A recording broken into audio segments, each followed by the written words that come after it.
You know that song, that raw, driving guitar riff, that gravelly voice. It just feels like it's part of our cultural DNA, right? But behind that sound is a story of pure, concentrated anger. It's a protest that's just as relevant today as it was back in 1969.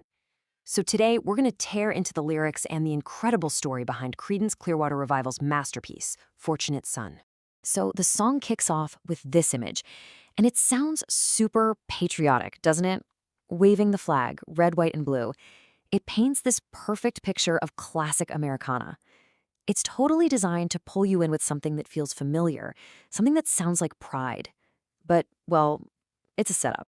Because right after that line, the lyrics hit you with, "And when the band plays Hail to the Chief, ooh, they point the cannon at you." And just like that, the entire feeling of the song flips on its head. This isn't a celebration.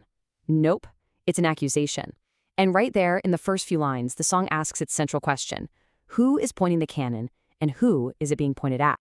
Okay, let's really dive into this, because the song wastes zero time drawing a very, very clear line in the sand. To get the anger, you first have to see the two sides of this world that John Fogerty lays out with this almost brutal simplicity. Just look at how this lays it all out. It's so clear. On one side, you've got them, the senator's son, the millionaire's son, the powerful folks, the ones born with a silver spoon in hand. And then on the other side, you just have the narrator's defiant roar. It ain't me. Over and over and over. He's not just talking about himself. He's the voice for literally everyone who isn't one of the fortunate ones. And then Fogerty drops this incredible line on us. Some folks inherit star-spangled eyes, who they send you down to war. One critic actually called star-spangled eyes one of the greatest phrases in all of rock and roll. And you can see why. It perfectly captures this idea of how the privileged class uses the symbols of patriotism to justify sending everybody else to go fight their wars while they just watch from a safe distance. So how in the world does a song this sharp, this powerful, even get written? You'd think it was something he agonized over for months, right?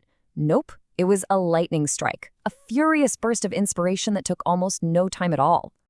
To really get that urgency, you have to put yourself in the year 1969. The Vietnam War was absolutely raging, and the draft was this terrifying reality for millions of young men. And John Fogerty himself had been drafted. He was serving in the Army Reserve. So for him, this wasn't some abstract political debate. It was deeply, deeply personal.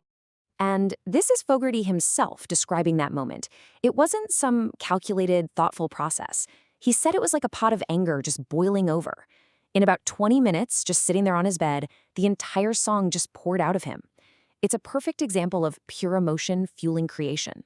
So what was the final trigger? What pushed him over the edge? Well, according to Fogerty himself, it was seeing the news about the wedding between David Eisenhower, a president's grandson, and Julie Nixon, the daughter of the president-elect at the time. He saw this union of two of America's most powerful political families and just realized he was looking at the ultimate fortunate sons, young men who would never, ever have to worry about a draft notice. And this is the absolute key to the whole thing. Fogerty wasn't just writing an anti-war song. He was attacking the class system that he saw as completely unfair. It was a raw protest against this idea that your wealth and your family name could determine whether you lived or died in a war you had no say in. In that 20-minute burst of anger, it did not stay in Fogerty's bedroom, no way. It exploded out into the world, and it became not just a hit single, but this timeless symbol of defiance. I mean, commercially, it was a monster right out of the gate. The song just shot up the charts, hitting number 3 in the US. It was so big, in fact, that it was certified gold in 1970, less than a year after it came out. This wasn't just some niche protest song. It was a massive hit that clearly struck a major nerve with the public. And its reach was just incredible. To date, Fortunate Son has sold over 10 million units all over the world. It went way beyond its American roots to become this global anthem for anyone feeling powerless against the establishment. Pretty soon, the song became more than just music. It was like a cultural code. The second you hear those opening chords in a movie like Forrest Gump, boom, you're instantly transported to a helicopter in Vietnam. It's in video games, TV shows, and maybe most importantly, it was adopted by protest movements, and even by the very veterans who fought in the war it criticizes. But this is where the story gets really, really interesting. The song's message is so clear, so direct, and yet somehow it has been misunderstood and misused in some of the most ironic ways you can possibly imagine. So let's just hammer this home one more time. This is a song explicitly protesting the children of the powerful and the wealthy who get to avoid the consequences that ordinary people have to face. It is an anthem against the elite. Got it? Okay. And yet, at one point, it was used in a commercial to sell Wrangler jeans. John Fogerty, who had lost the rights to his early music, was absolutely furious.